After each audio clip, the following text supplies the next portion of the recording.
Jadi kalau kita bicara masalah PPKOM, Perpres 46 per memuat KBLI dan per KBKI kalau perlu. per KB.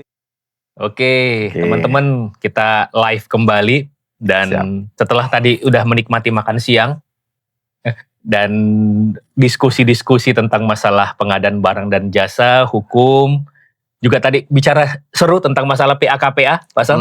Ya. Ya, Temanya masih ramai lah. masih rame lah ya. Dan masih Masih- banyak yang tanya masih di update. TikTok itu tentang masalah PA, KPA, PPK.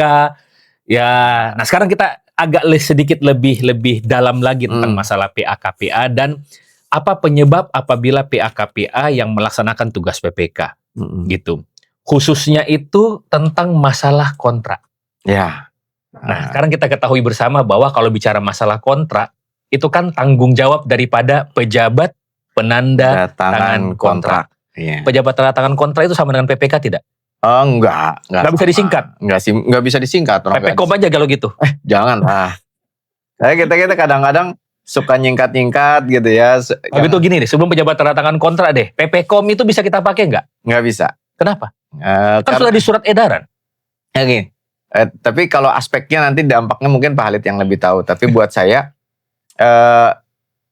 soal singkatan ini sensitif ketika berkaitan dengan definisi regulasi. Oke. Nah, misalkan PPK itu jelas di pasal 1 angka 10 Perpres menyebutkan bahwa pejabat pembuat komitmen sebagaimana disebut atau disingkat PPK. Ya.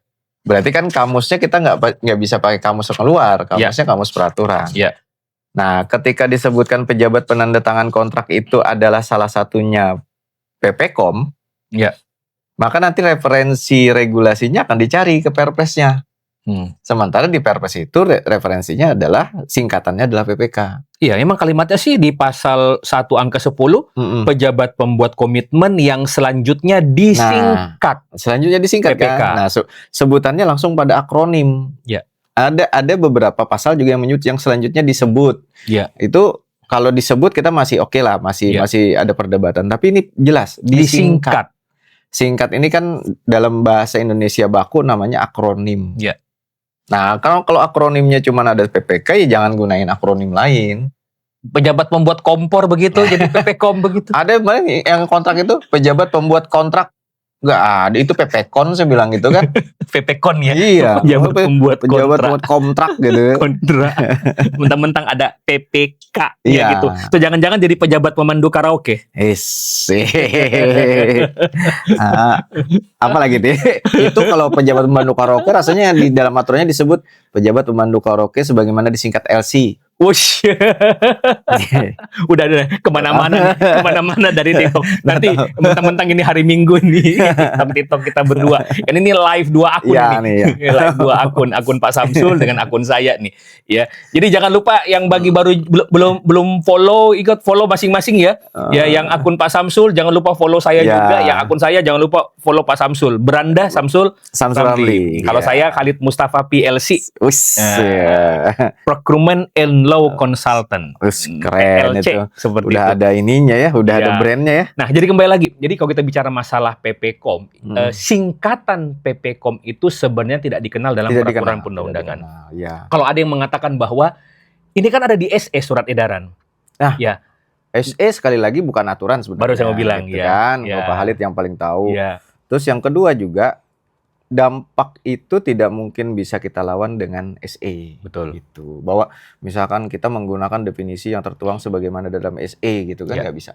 Ya, jadi ingat ya teman-teman semua ya, teman-teman yang menyaksikan live TikTok ini bahwa istilah PPK itu dalam pengelolaan keuangan negara, pengelolaan keuangan daerah maupun pengadaan barang atau jasa itu tegas adalah pejabat pembuat komitmen. Iya, ada yang namanya PPK SKPD. Nah, itu beda lagi. Ini juga soal kebiasaan nih. Iya.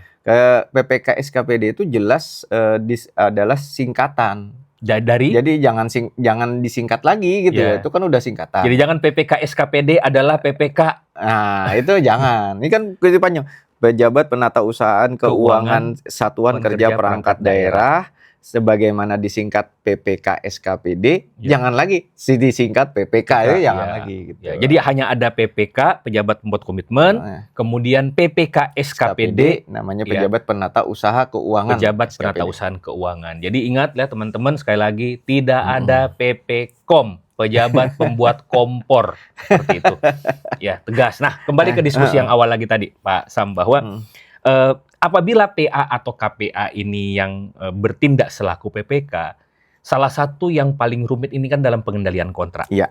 Nah, dan kita ketahui bersama juga, kontrak ini kan dalam pengendaliannya pasti ada hal-hal yang positif, ada negatif. Ya. Ada yang sesuai dengan jadwal, ada yang tidak sesuai dengan jadwal, kan begitu kan? Iya, pasti. Di luar kan ada hak, ada kewajiban, ada sanksi, ada kompensasi. Betul. Ada kesalahan, ada wan prestasi. Betul. Karena kalau kita bicara masalah kontrak itu kan hukum perdata kan seperti itu ya. Nah, kalau wan prestasi berarti ada yang namanya sanksi. Sanksi, ya. Kita kenal yang namanya denda kan? Iya, denda. Denda itu nomenklatur yang secara khusus menempatkan diri pada peristiwa sanksi. Ya. Gitu. Karena kalau misalkan peristiwa kompensasi sebutannya bukan denda. Namanya ganti rugi. Jadi ada denda, ada ganti rugi. Oke.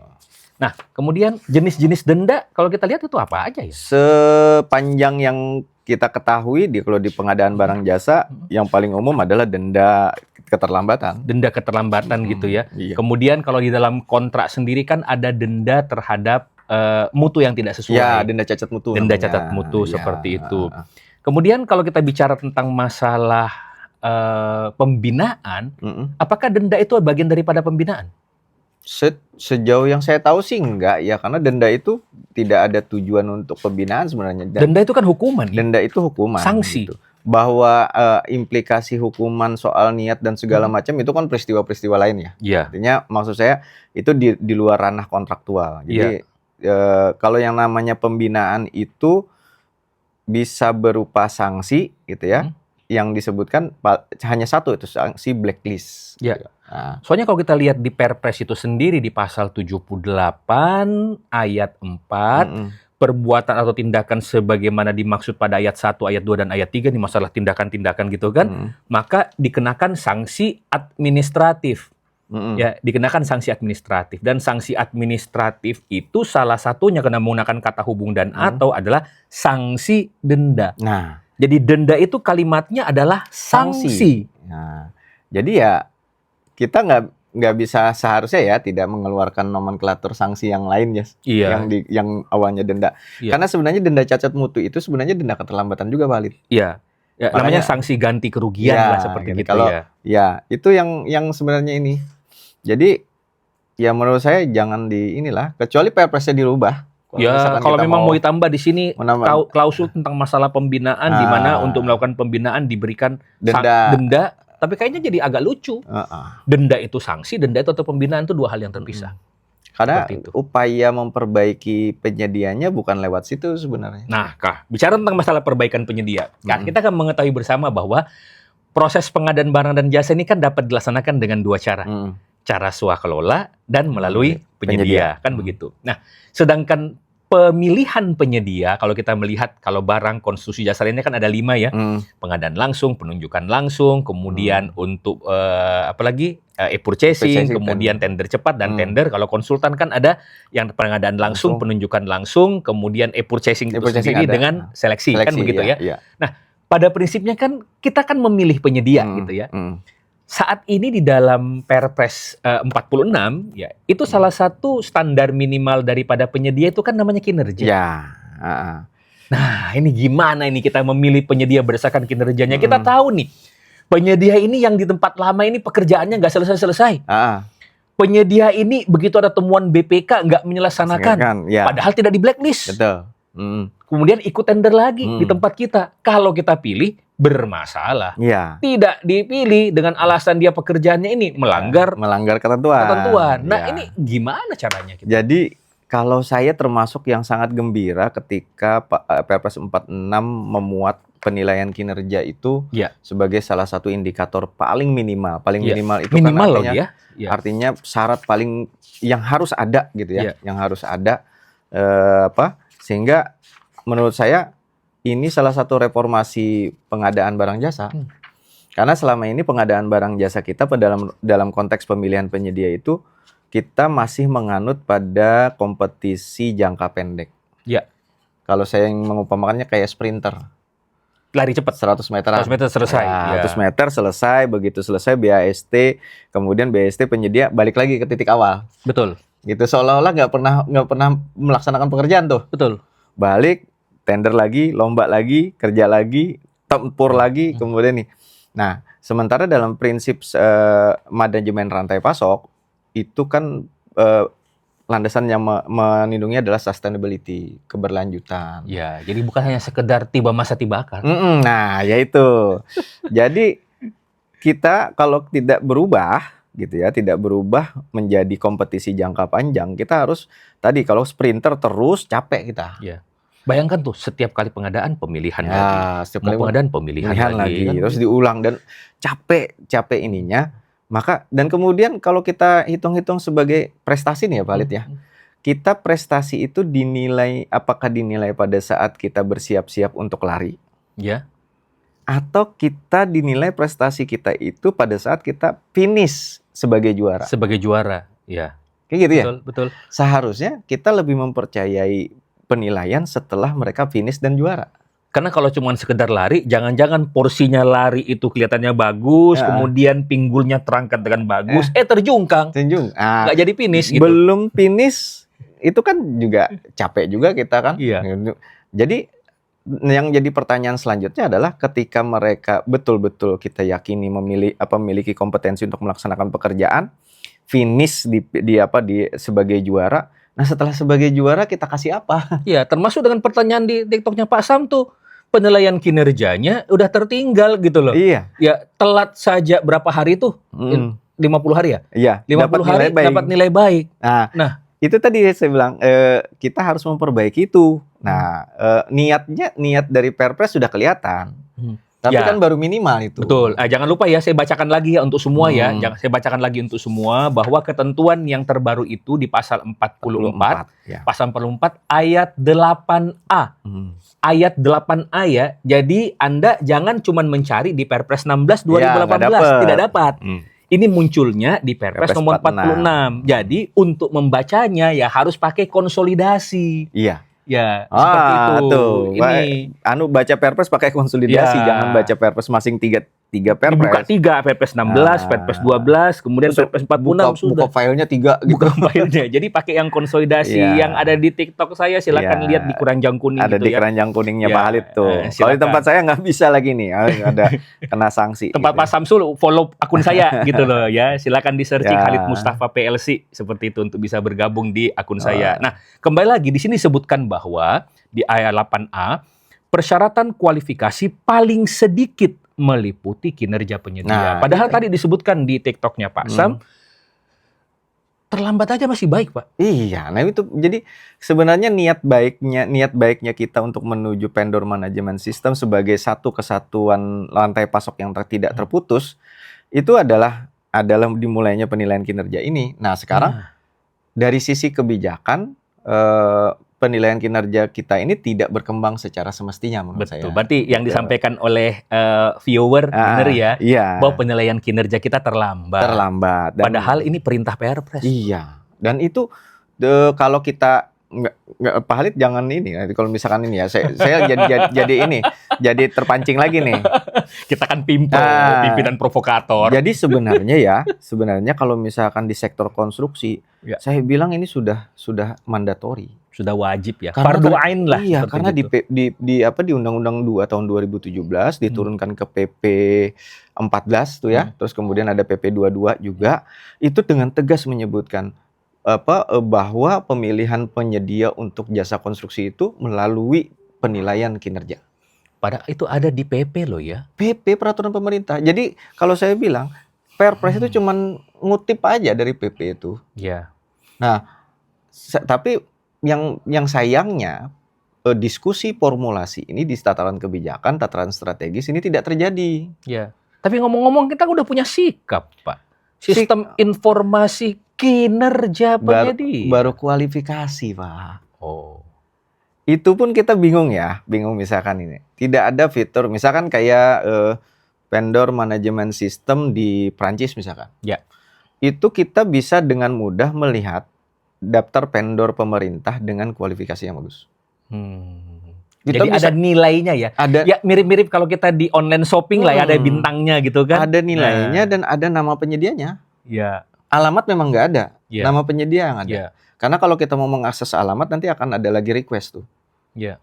Tapi paling tidak kita bisa melakukan pengecekan kepada sistem tender atau sistem SPSI kita. Misalkan nama penyedianya ini rankingnya 5. Kita cek di situ mereka dapat paket pekerjaan berapa. Ketahuan. Nah kalau di kita ini nggak ketahuan. Tapi nanti jangan-jangan seperti yang disampaikan oleh viewer bahwa kalau dikit-dikit berubah, peraturan berubah, belum selesai.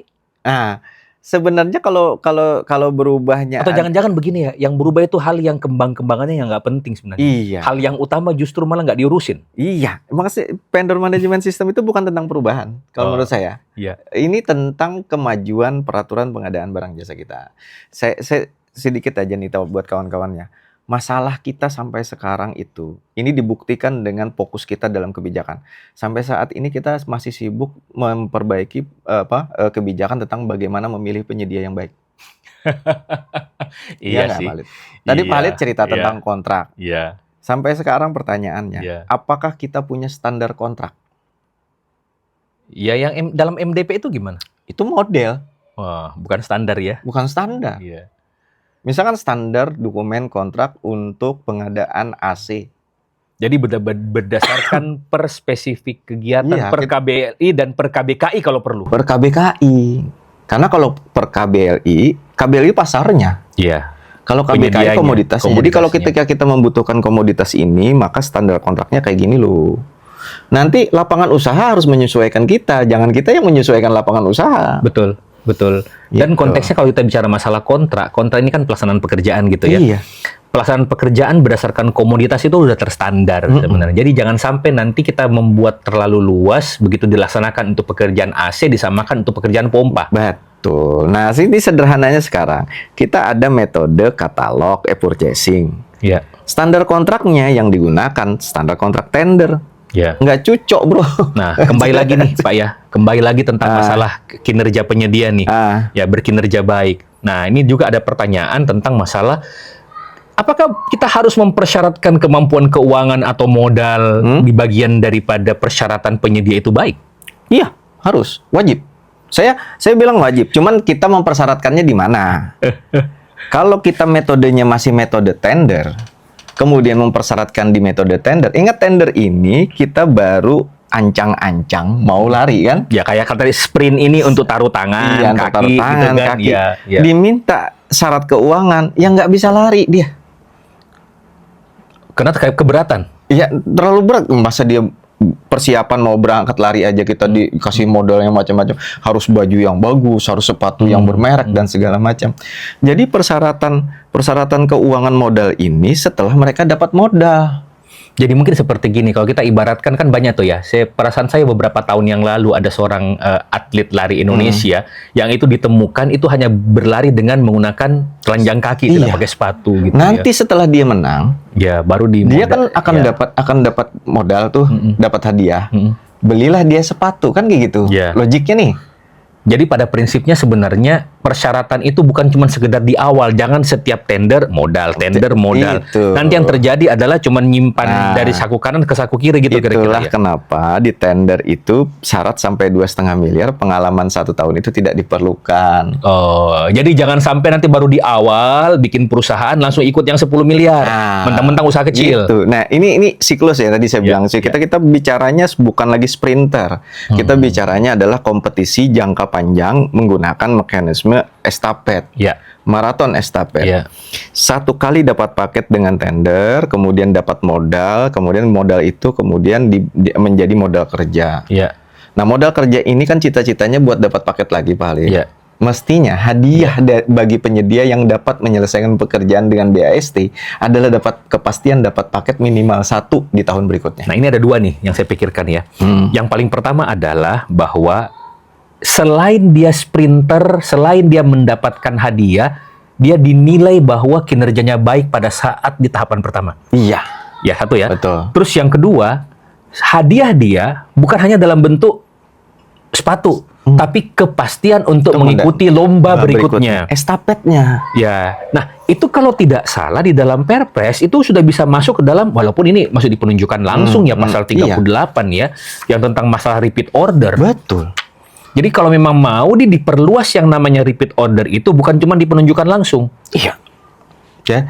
Jadi repeat order itu harusnya base-nya bukan tentang Bukan sekedar penunjukan. bukan kondisional, tapi base-nya adalah ketika Anda mampu menyelesaikan pekerjaan, maka tahun berikutnya ketika ada pekerjaan yang sama, Anda yang pasti akan melaksanakan. Ya, ini menjawab tentang masalah penunjukan langsung gitu ya. Nah, dan ini base dari semua ini adalah penilaian kinerja tadi. Betul. Jadi di situ poin revolusi transformasi pengadaan barang jasa untuk menjadi lebih bagus. Karena persoalan kita tentang penyedia baik. Penyedia baik itu baru terbukti setelah dia berbuat baik, bukan penyedia baik kelihatan baik. Penyedia baik setelah dia melakukan perbuatan baik, bukan karena kelihatan baik. Gitu. Ya, seperti itu. Nah, sekarang kalau Pak Sam lihat, kita kan udah punya parameter nih di peraturan LKPP tentang masalah pembinaan penyedia. Nah, kira-kira parameter ini masih cukup nggak kira-kira untuk kedepannya? Menurut saya kalau itu dipakai secara nasional nggak cukup. Nggak cukup ya? Tapi kalau itu dipakai secara parsial lokal cukup. Apa usulannya supaya ini cukup secara nasional? Harus seperti Pak Lid mungkin orang teknologi informasi kan. Ya. Kalau kita mau bangun data, kita dari big data dulu atau dari small data dulu? Pasti dari data dasar kan? Dari data dasar dulu. Nah, data dasarnya penyedia baik itu pasti dari data dasarnya KLPD toh? Iya, betul. Tidak mungkin kita langsung data dasar nasional. Nggak ada data nasional. Indonesia itu nggak punya penduduk. Indonesia tidak punya penduduk. Yang punya penduduk itu adalah kabupaten kota. Iya. Provinsi aja nggak punya ya. Provinsi aja nggak punya penduduk. Iya. Nah, jadi basic itu dulu. Maka penilaian kinerja, database kinerja harus dibangun dari lokal. Dan itu sejalan dengan prinsip keberlanjutan. Ya, tapi itu kan bukankah sudah ada dalam tugas PPK di pasal 11? Di mana tugas PPK itu di pasal 11 ayat 1 huruf M adalah menilai kinerja penyedia. Penilaian kinerja penyedia oleh PPK secara database ini kemudian harusnya nih dapat difasilitasi oleh Sikap dengan filter. Penyedia baik di kabupaten ini apa saja sih? Siapa saja sih? Nah, sekarang kan nggak ketahuan. Oke. Jadi bukan cuma sekedar nginput, habis itu terlupakan, seperti sebegitu banyak program di luar sana. Iya, berarti sekarang terus dikolek gitu ya. Banyak penyedia-penyedia yang protes ke saya nih. Khususnya yang vendor-vendor ya. Dia bilang waktu kalau kita lagi pameran-pameran atau acara-acara nasional tuh kan ada yang vendor-vendor ikut pameran kan. Betul. Pak Samsul, saya ini bingung loh. Kita ini selalu ikut pameran, kita berpartisipasi, pasang iklan sponsorship dan segala macam. Terus kita dapat apa? Karena selama ini tidak ada kepastian juga produk kami untuk dibeli katanya. Masuk akal. Ya, padahal mereka dapat stand. Dan mereka kan ya itu cuman dapat stand, berjuang untuk mempromosikan, tiba-tiba setelah pulang itu tidak ada kontrak yang terjadi gitu. Padahal kami ini kan bisa dibilang penyedia baik ya Pak Samsul. Iya betul, saya bilang buktinya berpartisipasi. Nah, itu tadi saya bilang Pak, kita sudah diajarin di modul 4 SCM. Modul 4 di modul dasar, modul 4 pemilihan penyedia. Modul 4 pemilihan penyedia di bab 7 itu kemampuan dasar seorang ahli pengadaan barang jasa level 1 adalah menyusun daftar penyedia. Ya. Nah, sesuai dengan pertanyaan juga bahwa penilaian penyedia dalam bentuk apa ya? Dalam bentuk checklist terhadap hal-hal yang akan telah dikerjakan. Ini contoh tadi ya, kalau penilaian kinerja tadi di sejauh mana dia konditenya dalam menyelesaikan pekerjaan. Ada denda keterlambatan atau tidak. Terus kemudian dia komunikatif nggak memberitahuan kepada PPK tentang kendala-kendala pekerjaan. Terus kemudian dari sisi biaya dia berubah-ubah atau tidak dan seterusnya. Indikatornya di Perlem 4, indikatornya menurut saya meskipun sederhana, cukup menurut saya seandainya itu menjadi basic penilaian di tingkat kabupaten kota. Nanti tinggal dibuat satu database ke nasional. Nah, di nasional kemudian harus ditingkatkan lagi nih. Orang-orang yang cuman berkutat hanya terkungkung di dalam kerangkeng daerah, dia harus berani bertempur keluar dong. Nah, di dalam Sikap harusnya ada muncul, oh ini adalah penyedia terbaik di lokal tetapi tidak pernah menang di nasional. nilainya berarti secara nasional tidak bisa tinggi. Iya. Iya. Gitu. Jadi nanti ada bobot lah istilahnya ya. Kalau dia baik di kabupaten atau kota, belum tentu dia bisa melaksanakan pekerjaan di tingkat provinsi dong. Betul. Nah, sehingga provinsi belum tentu di tingkat nasional. Sehingga proyek nasional ketika memilih dia, itu juga memperhatikan itu. Anda jangan pilih penyedia lokal yang tidak memiliki kapabilitas nasional. Karena ini juga akan inline dengan kemampuan keuangan alias modalnya dia. Betul. Nah, di dalam modul 4 bab 7 itu disebutkan ada 3 kriteria vendor. Ya. Verified supplier, prefer supplier, emergency supplier. Verify ini baru ancang-ancang, siap mau lari. Kalau prefer udah finish juara.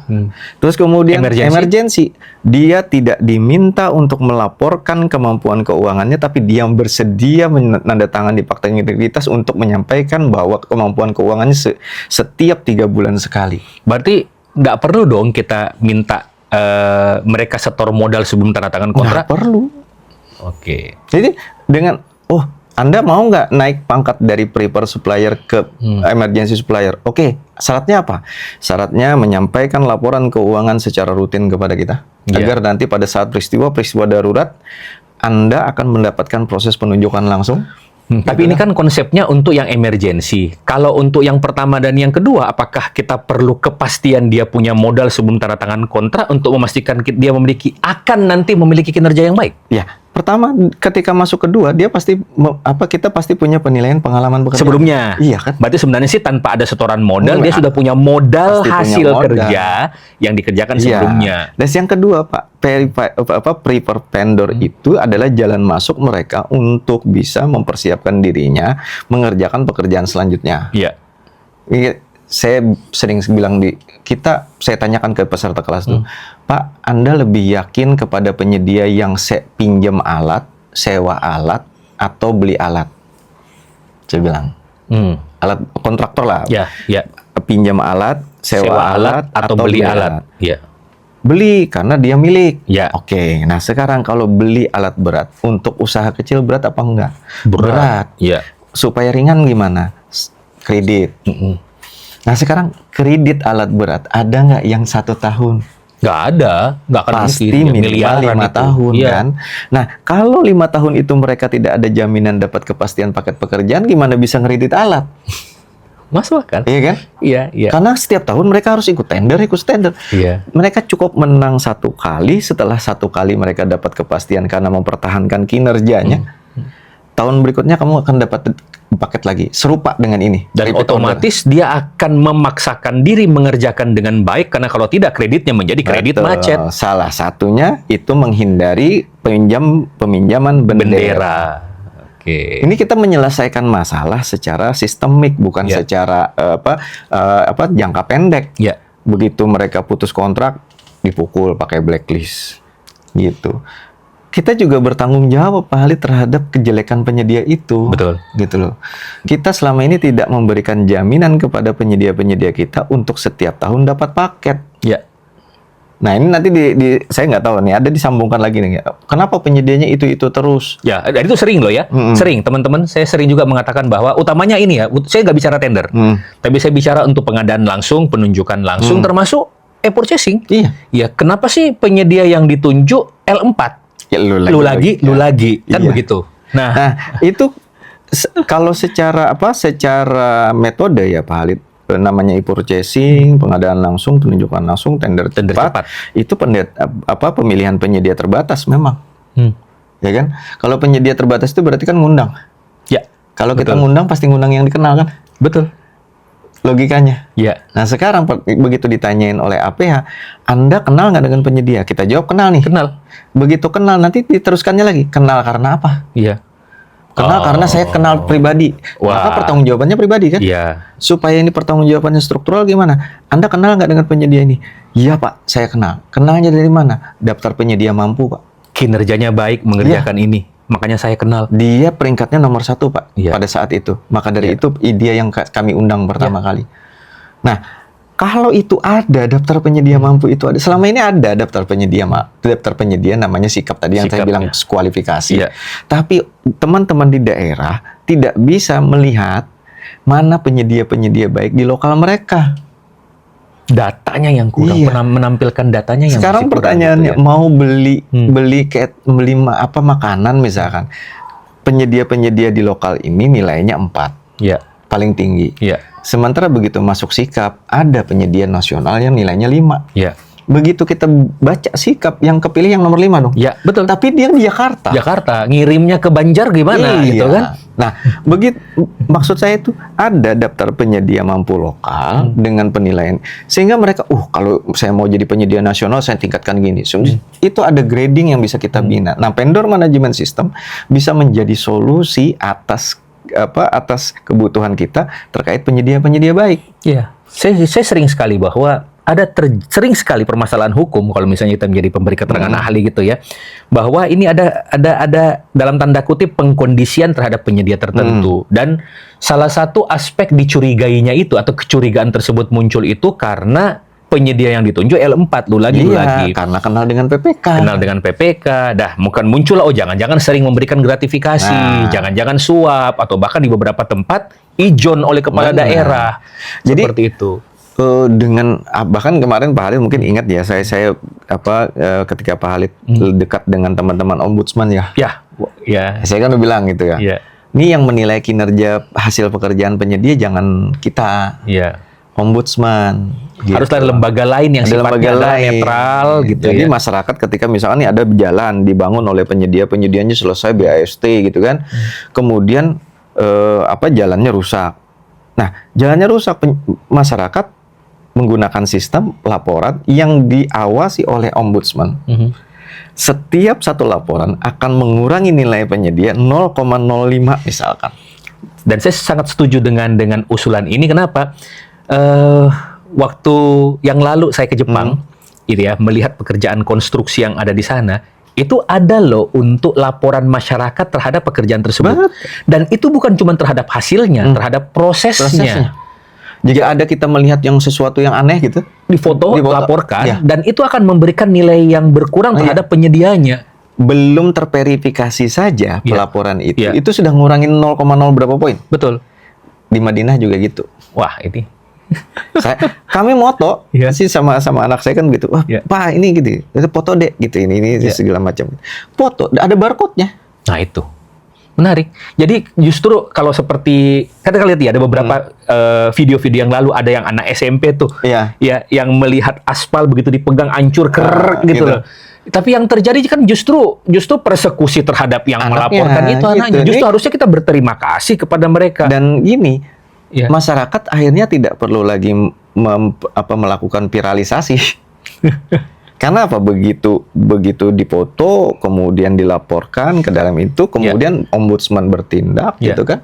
Dan itu dashboardnya kelihatan, Pak. Kelihatan. Dan itu online. Bisa diakses. Online semua. Masyarakat bisa lihat. Sehingga penyedia itu deg-degan sendiri. Aduh, nih nilai kinerja gua nih berapa ya hari ini? Seperti kita memantau perkembangan harga saham yang naik candle-candlenya. Jadi misalkan tiba-tiba ada turun, mereka langsung di mana nih saya dilaporkan? Gitu. Oh, di sini pekerjaan ini. Mereka bisa bahkan tanpa diminta mereka berlaku pasal 17 yang tadi. Saya bilang penyedia bertanggung jawab terhadap kualitas.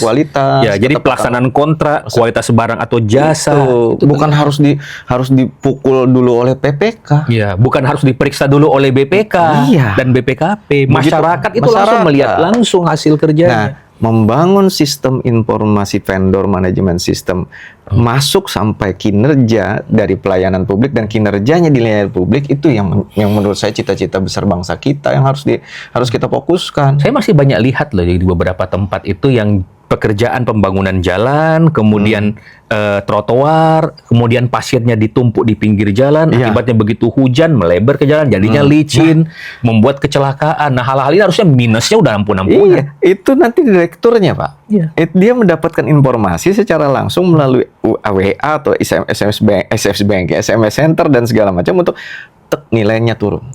Karena ada laporan masyarakat bahwa ada tumpukan material yang tidak dilaporkan. Direktur langsung dapat. Dan rekan-rekan semua, ini sebenarnya sih kalau kita lihat, apakah tidak bisa dilakukan di Indonesia? Cobalah sekarang ini di Jakarta, ya tempat kita sekarang ini kan pekerjaan pembangunan MRT, ya. kan sering itu acara kita laksanakan di sana, saya lihat dari atas itu yang namanya green apalah istilahnya itu ya. Jadi mobil-mobil itu, mobil pasir itu sebelum keluar maupun masuk dicuci dulu. Jadi sampai truk pasir itu ada pasirnya mengotori jalan. Betul. Itu Jepang. Jadi di luar sana gitu ya, kita itu sudah mengarah kepada, bukan mengarah, sudah punya daftar vendor manajemen sistem. Ya. Gitu. Nah, cuma memang masalahnya sih ini ada yang mengatakan bahwa ini bisa ribut karena kebanyakan pekerjaan kita itu, sorry to say lo ya, yang pekerjaan paket-paket itu dalam tanda kutip sudah ada yang punya gitu. Iya. Nah, makanya ini solusi yang tidak hanya bersifat strategis tapi bersifat mendasar, karena apa? Ini akan mengurangi intervensi-intervensi politik dalam pekerjaan. Dan jangan lupa, ini konsep no viral no justice kayaknya. Iya. Karena tidak ada lagi titipan penyedia berdasarkan apresiasi individu, tapi sudah berdasarkan kontrol publik. Mau kontrol berapa, misalkan bisa saja penilaian itu, laporan itu dimobilisasi, ada 100 orang dibayar untuk melaporkan, bisa saja. Bisa saja. Tetapi itu tidak bisa dilakukan dengan mudah. Gitu. Dan jangan lupa sih sekarang di dunia keterbukaan ini, contoh misalnya ya, saya lagi berpikir hal yang sederhana aja. Di setiap papan proyek disiapkan barcode. Ya seperti yang di Madinah tadi, seperti di Jepang itu, di mana masih sampaikan di situ, apabila ada permasalahan di proyek ini silakan Anda laporkan di sini.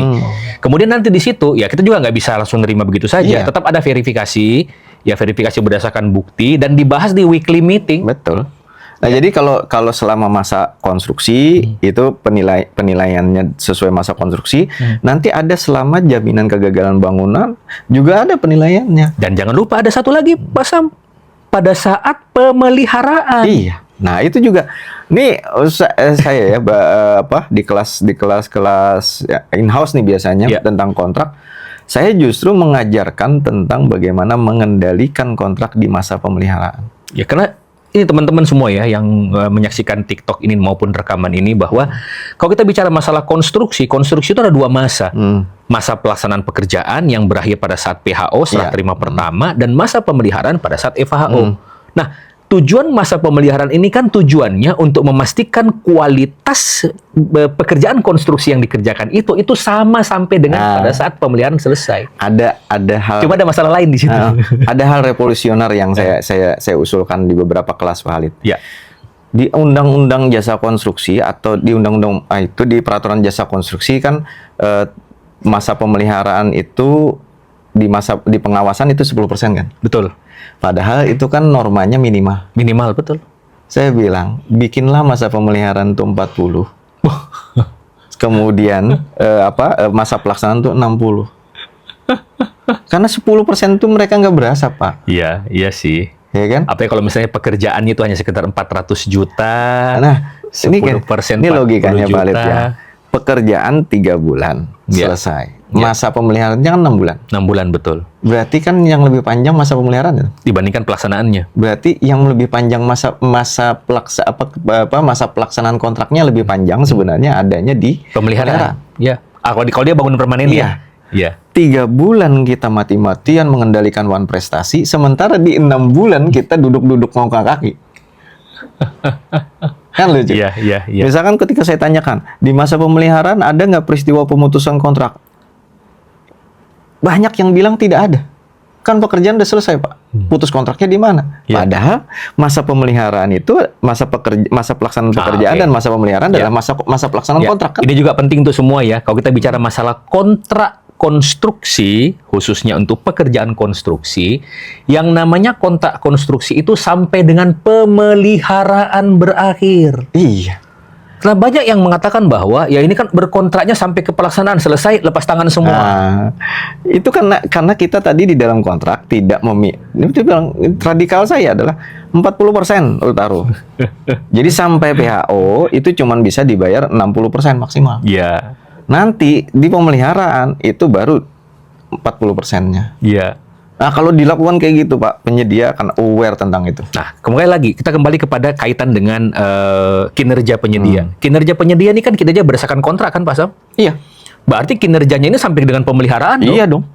bukan cuma namanya kinerja itu sampai dengan pekerjaannya Betul. selesai gitu. Ada penilaian kinerja sementara, gitu ya, antara ya, bukan antara, sementara. Penilaian kinerja antara itu sampai PHO. Ya.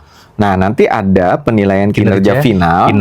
Nah, ini harus atas izin dari sistem untuk mengubah final ini. Ini yang masih menjadi kendala nih.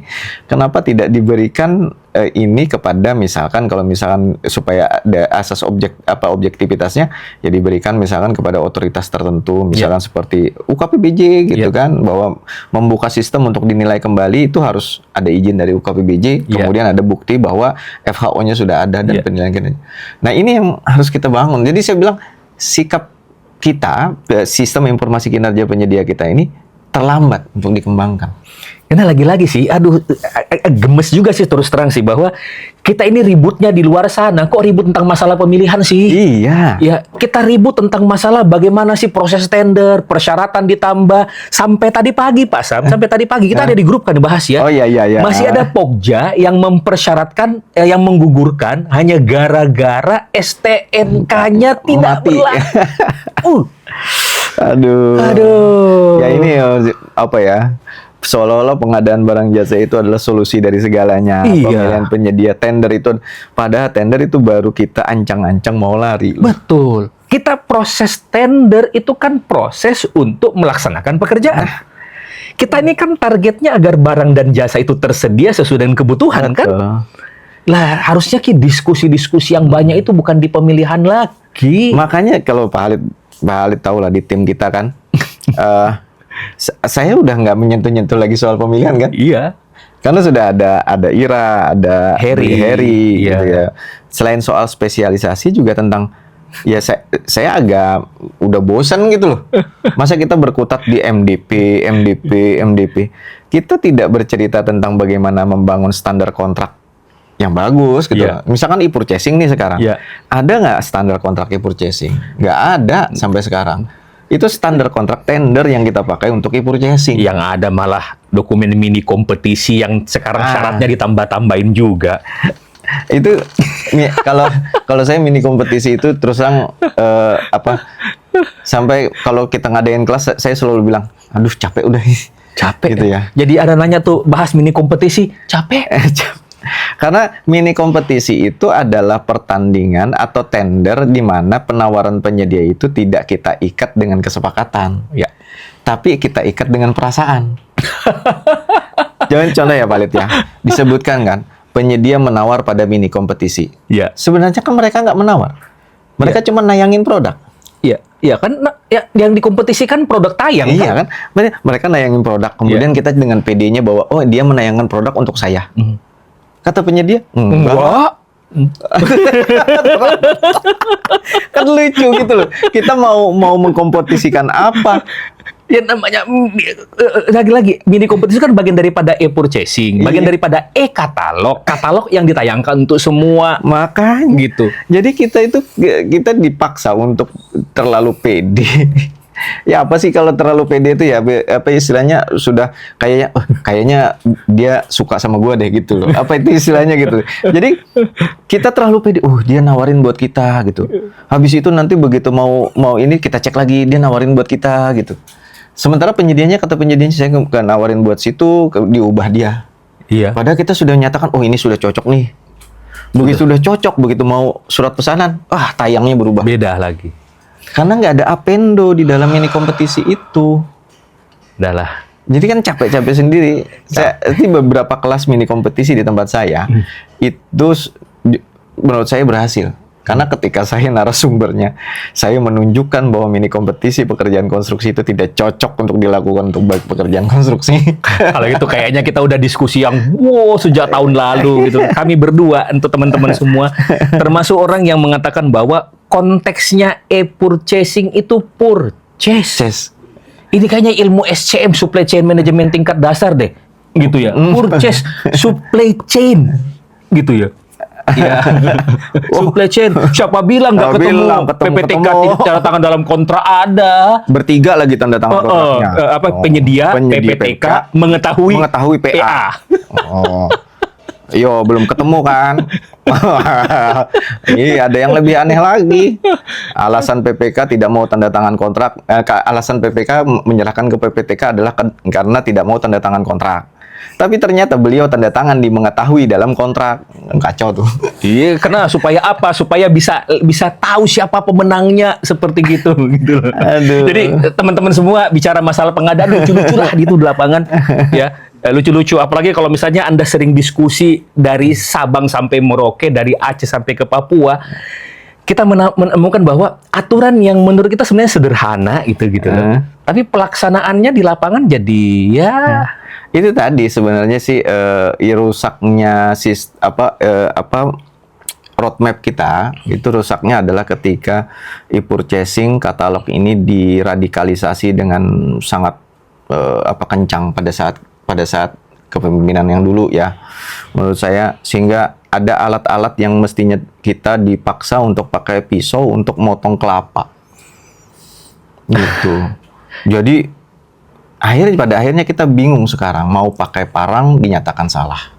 Iya. Gitu kan. Yeah. Karena kemarin bisa kok pakai pisau, iya, tapi kecelakaannya banyak. Masalahnya juga yang nyuruh ini orang yang tidak pernah pakai pisau gitu loh. Itulah gitu ininya. Bukan orang lapangan, bukan orang yang paham seperti gitu. Contoh ya, kita teman-teman udah tahu lah ya. Kalau misalnya saya mau membeli barang dan barangnya udah jelas, spesifikasinya udah jelas, kan kita tinggal purchase kan? Iya. Itulah yang namanya purchasing. Bahkan kalau menurut saya, e-purchasing itu tidak ada lagi peristiwa nego. Iya. Karena negosiasi terjadi di persaingan. Nah, itu juga. Ini sekarang malah wajib nego. Terus kasus Nadiem kembali lagi dibahas. Kasus Nadiem gitu. Karena, kembali lagi disalahkan karena tidak nego loh PPK-nya. Sederhananya gini ya. Nadiem mungkin berpikiran seperti halnya Gojek. Oh iya ya. Oh iya, GoFood. Begitu GoFood ada nggak lagi kita negosiasi? Iya, iya. Kalau kita pesan makanan di GoFood gitu kan, kita ngeklik ada tidak? Oh, saya nego di harganya kemahalan. Nggak bisa kan? Iya, karena udah langsung ngeklik. Itu pikiran Nadiem gitu loh. Nah, nggak salah Nadiem berpikir itu menurut saya gitu. Iya, ya karena lagi-lagi purchasing, purchase yang kita beli adalah barangnya. Makanya di sektor pembelanjaan katalognya, saya bilang tidak ada unsur kejahatan dari Nadiem. Kalau kesalahan mungkin bisa ada, tapi kejahatannya nggak ada. Mungkin dia berpikir seperti itu. Karena di Gojek, di GoFood, Gojek aja begitu masa kita waktu pesan kita nego, nggak kan? Nggak ada. Padahal Gojek itu kita menggunakan prinsipnya cost. Oke, ya. Ini panjang lagi kalau dibahas nih gitu. Antara cost dengan price. Nah, kalau nego itu hanya bisa dilakukan terhadap price. Kalau cost itu semestinya tidak ada lagi nego. Karena seperti ongkos gitu ya. Ongkos itu udah nggak bisa dinego lagi. Iya. Kayak ongkos kirim gitu kan itu nggak bisa. Iya. Nah, makanya ini bagian gitu ya. Tadi ada komentar cukup bagus tuh yang mengatakan bahwa ini mulai masalah sejak tidak dikurasi ya, dibuka pintu lebar-lebar. Saya nggak 100% setuju sih. Cuma 99,9% aja. Iya, kalau yang baik, sistem yang baik itu adalah dia mampu mengkurasi dirinya sendiri. Iya, betul. Gitu kan. Ya walaupun mungkin Indonesia ini masih butuh waktu sampai dengan adanya era AI sekarang ini kan.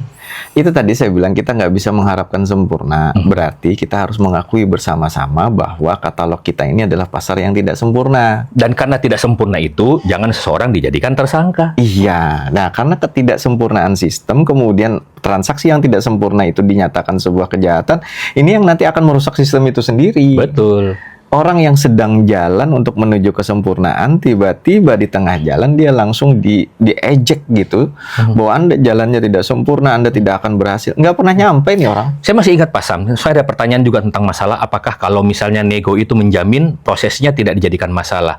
Saya masih ingat waktu Perpres 54 2010 sampai dengan Perpres 16 tahun 2018, sebelum ribut-ributnya tentang masalah negosiasi di dalam e-purchasing, bahwa kita melakukan proses nego itu apabila sudah tidak ada persaingan. Contoh misalnya yang masukin penawaran cuma satu. Iya. Ya kita kan nego kan. Kenapa? Karena kita nggak punya perbandingan lagi. Ya. Kemudian konsultan. Iya, itu juga. Tetap ada negosiasi Tetap ada gitu. negosiasi. Walaupun negosiasi di situ adalah bukan negosiasi menurunkan harga, Iya. tapi untuk tenaga ahli dan seterusnya. Teknisnya dan segala macam. Ya, Jadi seperti itu. dan negosiasi di konsultan itu juga Pak, negosiasi terkait dengan ketentuan saja, Iya. memastikan. Nah, sekarang ini yang terjadi adalah disalahkan karena tidak nego harga. Padahal Padahal belanjanya yang sudah ditetapkan oleh pemerintah. Gitu. Ada angka di situ. Wah, kemahalan, kenapa pemerintah tidak maksain itu turun? Itu ya. Jadi tapi itu tadi kembali Pak Halid. Maksud kita menceritakan itu katalog itu tidak seperti itu, purchasing itu belum seperti itu, berarti kita mengakui bersama-sama bahwa katalog dan purchasing itu belum sempurna. Iya. Tolonglah jangan seolah-olah itu sempurna gitu ya. Betul. Nah, kalau tidak sempurna, maka transaksi di katalog menurut saya ketika kita bercerita tentang tentang kemahalan, katalog tidak bisa kita jadikan alat untuk menilai itu dimahalkan, memahalkan atau apapun. Bahwa kita menemukan kemahalan mungkin. Gitu. Jadi jangan itu dijadikan base untuk menyatakan ini jahat atau tidak jahat. Di sisi lain juga Pak Sam, saya jadi teringat tadi ada yang mengatakan tentang masalah kompetensi PPK gitu ya. PPK diminta untuk melakukan proses negosiasi lah seperti gitu. Tapi dalam melakukan proses negosiasi ini kan harus ada ilmu-ilmu dasar yang dipahami oleh BPK. Termasuk yang tadi ya, dia harus mengerti tentang analisis pasar nih. Untuk melakukan analisis pasar, dia harus paham dong tentang masalah teknis hal tersebut, gitulah. Nah, kalau PPK kita yang sekarang ini tidak memiliki kemampuan, bagaimana cara dia nego? Yang terjadilah negonya nego pasar. Iya. Harganya berapa? 800, turun dong 750. Dan itu juga diatur. Ya, turun-turun dikit lah biar kelihatan negonya. Iya, ya udah turun lah 1%. Yang uniknya lagi Pak, ada yang menyatakan bahwa jangan belanja di katalog kalau misalkan tidak mampu nego. Kalau gitu kenapa bikin aturannya? Ya, Pak Halid pasti udah dengar ya, udah dengar tuh ya. Ada di YouTube-nya. Sedemikian sederhananya kah persoalan itu gitu loh. Iya. PPK begitu kan yang mempertanggungjawabkannya PPK. Begitu datang APH kemudian, kenapa Anda tidak belanja di katalog? Karena saya nggak ahli nego Pak. Mana di pasal berapa yang mengatakan Anda tidak bisa nego kemudian Anda tidak menggunakan katalog? Itu loh cangkemnya. Gemes banget saya. Gitu. Sabar Pak, sabar. Ada udah ngomong sabar tuh di sana tuh. Nah, gemesnya. Jadi maksud saya itu berikan tolong jangan semacam kayak cuci tangan dan lari gitu loh. Bukan saya ngomong loh ya. Mari kita bangun diskusi yang konstruktif. Jadi indikator yang seperti apa yang bisa membuat teman-teman itu bisa memastikan bahwa e-purchasing itu tidak bisa dilakukan. Saya selalu bilang, indikatornya adalah tentang value for money. Lihat kualitasnya, tersedia nggak dalam katalog, gitu. Kemudian lihat kuantitasnya, mereka mampu nggak menyediakan sesuai kuantitas yang kita butuhkan. Kemudian lihat dari sisi waktunya, kita mau sebulan, mereka menyatakan bahwa kami tidak bisa memastikan bisa sebulan. Itu kan indikatornya jadi jelas. Betul. Kemudian dari sisi pengiriman, misalkan mereka bisa nggak ngirimkan ke kita. Kalau misalkan mereka tidak bisa mengirimkan, berarti kita nggak bisa beli di purchasing. Kan enak jelas tuh. Tapi kalau misalkan, kenapa Anda tidak melakukan purchasing? Karena saya tidak pandai melakukan nego. Kan aneh gitu loh. Indikatornya kualitatif sekali dan subjektif sekali. Aduh, jadi ke teman-teman, ya speechless kayaknya nih. Tapi di sini ngomong ketawa semua juga. Paling enggak kita sudah suarakan ya kawan-kawan ya. Dan ini mohon didukung gitu. Kita adalah tanggung jawab kita bersama untuk memperbaiki seluruh sisi. Tidak hanya memperbaiki diri kita, tapi juga memperbaiki satu regulasi kita. Yang kedua juga kita sayang semua kepada lembaga-lembaga yang menyusunkan regulasi pada kita. Kita berikan kritikan, kita berikan masukan, itu dalam rangka kita mencintai pengadaan barang jasa di Indonesia. Itu aja. Termasuk kita harus mencintai terhadap teman-teman kita yang sudah berkorban untuk menjadi pejabat pengadaan, pejabat pembuat komitmen, pokja pemilihan, dan mohon ya, saya akuilah ya bahwa ada di antara teman-teman kita yang dalam tanda kutip nakal gitu ya. Tapi kadang kenakalan itu muncul karena keterpaksaan. Ya, kita juga harus paham terhadap itu. Keterpaksaan itu gimana? Ya, keterpaksaan itu banyak hal, baik secara internal maupun eksternal. Ya, termasuk ya tadi ada mengatakan tuh titipan-titipan. Ini juga menarik, Pak. Ini beberapa kali nih nyepam nih. Apakah mungkin menjalankan pengadaan barang jasa ideal dalam sistem yang tidak ideal? Tidak mungkin sesuatu yang sempurna itu akan ada ketika sistemnya tidak sempurna. Itu betul. Tapi yang harus juga dicatat di bagian yang lain, kita tidak pernah akan mencapai kesempurnaan sebelum melewati ketidaksempurnaan. Betul. Tidak ada sesuatu yang begitu diciptakan langsung sempurna.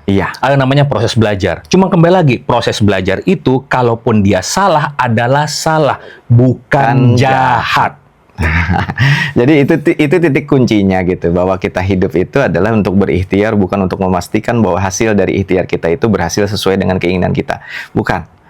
Jadi nilai kita ada pada ikhtiar, bukan pada hasil. Gitu. Jadi jangan sampai berputus asa juga. Upaya kita berdiskusi berdua ini menyampaikan itu juga tujuannya untuk berikhtiar itu. Mudah-mudahan niat baik ini bisa diterima baik gitu ya. Dan ini menjadi concern kita bersama gitu. Yang penting adalah kita melangkah kepada arah tujuan yang jelas. Kalau tujuannya saja nggak jelas, maka bagaimana kita memperbaiki cara kita untuk mencapainya? Ya, dan ini terus terang sih harus berdasarkan kerjasama semua. Mulai daripada regulator, tadi Pak Samsul sudah mengatakan regulator harus melihat menggunakan helikopter view. Jangan sampai membuat regulasi hanya di dalam ruangan yang asik dan nyaman di Jakarta dengan suasana ber-AC gitu ya, dengan kacamata kuda melihat apa yang dilaksanakan di kantornya sendiri. Dia lebih kencang. Tapi turunlah di lapangan gitu ya. Turunlah lihat teman-teman kita di pelosok gitu loh. Yang kadang karena tidak mau melakukan sesuatu itu dimutasi sampai ke pulau yang jauh yang ada di sana gitu loh. Betul. Seperti itu. Kemudian jangan mengatakan karena tempat saya bagus, tempat saya lancar, masa tempat kamu tidak bisa? Ya cangkemmu gitu loh. Gitu. Dia kencang di air.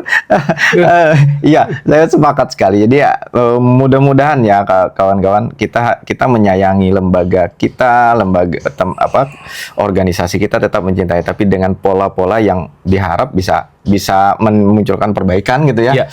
Karena kita juga harus tahu tadi, ketika tujuan kita jelas, maka cara kita pun bisa kita perbaiki dengan jelas. Tapi kalau tujuan kita masih tidak jelas, tadi seperti ada yang menanyakan, pengadaan kita ini sebenarnya fokusnya tujuannya ke kepatuhan hukum atau kebermanfaatan, gitu kan? Ya, yang jelas di dalam tujuan-tujuan pengadaan kita, coba lihat di dalam ada 7 tujuan pengadaan barang jasa itu tidak ada satupun yang menyebutkan kepatuhan hukum. Betul. Yang ada semua pada kebermanfaatan. Nah, jadi jelas kebermanfaatan. Nah, tinggal kita memperbaiki arahnya. Nah, kami melihat gitu ya, saya khususnya melihat ada tujuan pengadaan pasal 4. Ya, pasal 4 tujuan pengadaan menghasilkan, meningkatkan gitu kan. Semua adalah tentang kebermanfaatan. Nah, itu ya, mudah-mudahan ini juga alarm buat kawan-kawan bahwa kita tidak hanya mencoba memperbaiki diri kita, memperbaiki lingkungan kita, tapi kita juga, kalau saya sekarang lagi fokus, saya berpendapat bahwa regulasi kita belum begitu, kualitasnya belum memenuhi apa yang kita harapkan untuk bisa memperbaiki pengadaan barang jasa. Ada satu lagi Pak Sam untuk menjawab tentang masalah hukum dengan tujuan pengadaan. Sekarang saya bicara dari sisi konsep hukum pidana. Hukum pidana kita ini juga nanti akan nyambung tentang masalah kesalahan administrasi untuk mempidanakan gitu ya. Saat ini di Kitab Undang-Undang Hukum Pidana yang baru di pasal 53 tentang pedoman pemidanaan ya. Dalam mengadili suatu perkara pidana, hakim wajib menegakkan hukum dan keadilan. Hukum dan keadilan. Nah, cuman ini pas ayat yang baru muncul di dalam KUHP kita yang baru. Jika dalam menegakkan hukum dan keadilan terdapat pertentangan antara kepastian hukum dan keadilan, hakim wajib mengutamakan keadilan. Wajib. Jadi bukan kita as-is hukumnya begini, pasalnya begini, harus beginiin, melanggar, perbuatan lawan hukum, penjara gitu loh. Dia yang kenceng banget sekarang. Bukan begitu gitu loh. Ya. Kemudian di sisi lain lagi tentang masalah administrasi gitu ya, administratif. Silakan Anda buka KUHP ya, Undang-Undang Nomor 1 Tahun 2023 Pasal 613. Pasal 613. Nah, di pasal 613 ini tentang ketentuan peralihan, nah ada perubahan di Undang-Undang Nomor 1 Tahun 2026. Undang-Undang Nomor 1 Tahun 2026 ya. Jadi jangan di KUHP-nya, di Undang-Undang 1 Tahun 2026. Di situ disebutkan di dalam peraturan perundang-undangan atau perundang-undangan, apabila ada ketentuan yang mengatur administrasi ya dan atau pidana, maka wajib mendahulukan ketentuan selain pidana. Inilah dalam hukum pidana disebut dengan ultimum remedium, gitu. Bukan primum remedium. Ya. Mudah-mudahan diskusi ini bukan untuk menimbulkan apatisme, pesimisme ya, tapi justru kami ingin agar wawasan-wawasan yang kami sampaikan ini menjadi bahan pemikiran kita bersama. Sebelum saya bilang terkait regulasi ini ada yang putus asa, ngapa susah kita memberitahu kepada pemerintah pusat ini segala macam. Saya bilang enggak lah. Contohnya saja PPKOM itu bisa mempengaruhi kementerian loh. PPKOM bisa mempengaruhi kementerian. Buktinya masuk dalam SE. Iya. Itu kan pejabat pembuat kompor. Iya. Itu kan tanda bahwa suara-suara kita di bawah sebenarnya mampu mempengaruhi penyusun kebijakan. Sayangnya yang dipengaruhi yang tidak tepat gitu ya. Itu kan tinggal ininya aja. Nah, sekarang mari kita suarakan hal perbaikan itu secara serempak, konsisten, sehingga nanti bisa mempengaruhi kebijakan di pusat gitu. Harapannya gitu. Intinya teman-teman sih sebenarnya bahwa kita tidak boleh, saya sering mengatakan, wah yang Pak Khalid sampaikan ini cuma teori dan sebagainya. Saya teringat lagi pepatah-pepatah lama yang mengatakan, daripada kita merutuki kegelapan, mari kita menyalakan lilin. Apalagi kalau yang kita nyalakan Petromax, apalagi lampu sorot kan begitu kan, dan yang nyalain bukan satu orang gitu. Iya, itulah. Ya kalau soal kompor ada kompornya. Karena lagi-lagi teman-teman ya, yang namanya energi positif itu menular, sama seperti menularnya energi negatif. Ya, apabila Anda ingin harum maka bergaulah dengan penjual parfum kan begitu kan. Tapi kalau kita tiap hari dengan yang apatis melulu, ayolah gitu loh. Ya minimal dari tulisan-tulisan kita, chatting kita, status WhatsApp kita, scrolling TikTok kita gitu loh. Ikhtiar atau perjuangan terendah adalah doa. Itu terendah. Di atas doa adalah speak up. Nah, kemudian setelah speak up, kalau mampu bertindak gitu. Nah, kalau saya sekarang udah mulai nih speak up dan segala macam. Mentang-mentang gitu, udah pensiun gitu. Ini. Karena salah satu faktor utama saya semangat untuk pensiun adalah ketika saya mampu untuk menyuarakan yang selama ini tertutup gitu. Bukan gara-gara saya selalu bilang kapan resign. Salah satunya sih. Ya. Karena kadang-kadang apinya itu kebakar gitu. Cuman kan kita bertahan gitu kan. Tapi intinya itu dan alhamdulillah dengan kondisi sekarang seperti Pak Khalid sudah jauh lebih maju mendampingi beberapa teman-teman, beberapa daerah kayak DKI dan segala macam. Saya juga ingin berperan seperti itu gitu. Jadi satu orang bisa berbuat banyak itu paling tidak. Nah, jadi kita diskusikan dan segala macam. Ini salah satu ikhtiar kawan-kawan. Satu ikhtiar ini menunjukkan bahwa kita tetap optimis bahwa pengadaan barang jasa kita ini menuju ke arah yang perbaikan. Ya, dan jangan lupa sih, saya yakin banyak di antara teman-teman yang menyaksikan tayangan ini baik di TikTok maupun di rekaman seperti itu bahwa teman-teman memiliki satu hal yang bisa dibagi kepada yang lain. Iya. Gitu ya. Tadi ada yang saya baca mengatakan bahwa kita sekarang ngomong masalah e-katalog, e-purchasing, ada yang masih berdebat PPTK terima barang atau tidak. Ini juga bagian gitu. Karena ya, saya bilang banyak loh pernah. Kita di STNK kok tiba-tiba jadi alat untuk saya masih hari gitu. Ini loh, ya 2026. Padahal itu diskusi tahun 2010. Gitu. Tapi ya itulah kondisi kita yang ada yang harus kita hadapi. Berarti sesuatu yang sudah kita betulkan kemarin-kemarin tetap harus kita suarakan secara konsisten. Gitu ya. Nah, ini ada juga pertanyaan banyak banget ya. Bisa ini apakah prinsip value for money selalu sejalan dengan prinsip persaingan yang sehat? Sebenarnya value for money itu bukan prinsip ya. Value for money itu lebih kepada tujuan pengadaan. Gitu ya. Nah, apakah sesuai dengan Justru harapannya adalah prinsip itu ditegakkan sehingga tujuan value for money-nya tercapai. Gitu, jangan dibalik gitu ya. Ya, contoh gini Pak Sam, bicara tentang masalah yang tadi tujuan pengadaan gitu ya. Prinsip pengadaan itu ada namanya efektif, efisien, transparan, terbuka, bersaing, adil, dan akuntabel. Kan begitu ya? Ini pasal 6. Nah, kemudian yang disebut dengan tujuan pengadaan itu kan yang huruf A itu kan value for money nih, yang 6T itu tepat kualitas, tepat kuantitas, dan seterusnya.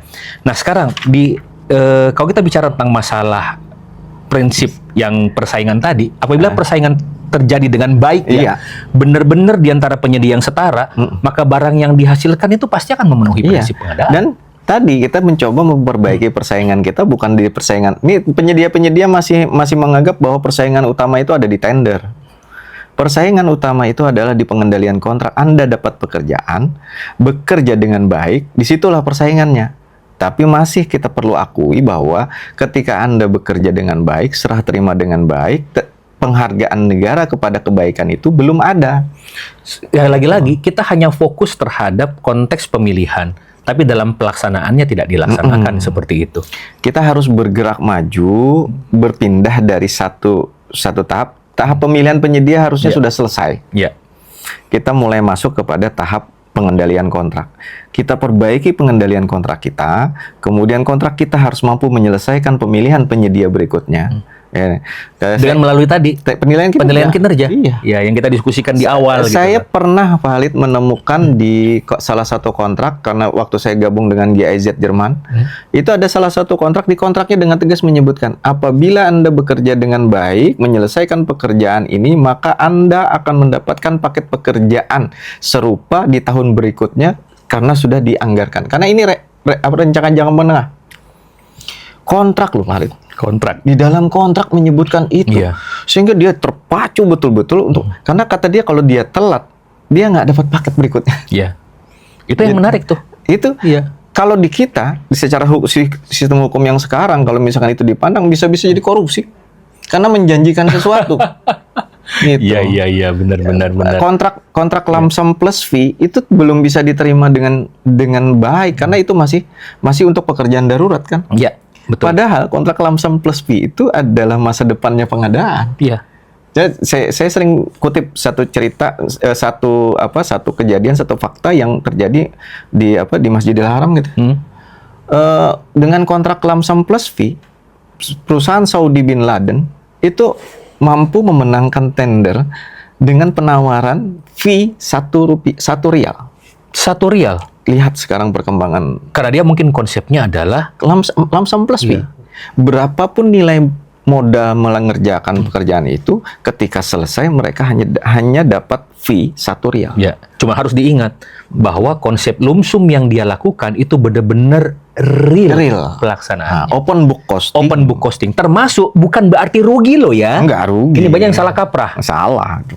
Ya, banyak salah kaprah. Banyak yang mengatakan bahwa yang namanya kontrak lump sum plus fee seperti gitu artinya ya hanya as is harga barangnya. Padahal ya harga barang operasional terus dihitung dong, seperti itu. Karena mereka fokus pada kontrak tadi. Jadi bukan fokus pada pemilihan. Gitu. Nah, ini bagian gitu. Itulah kedepannya kita seperti itu ya.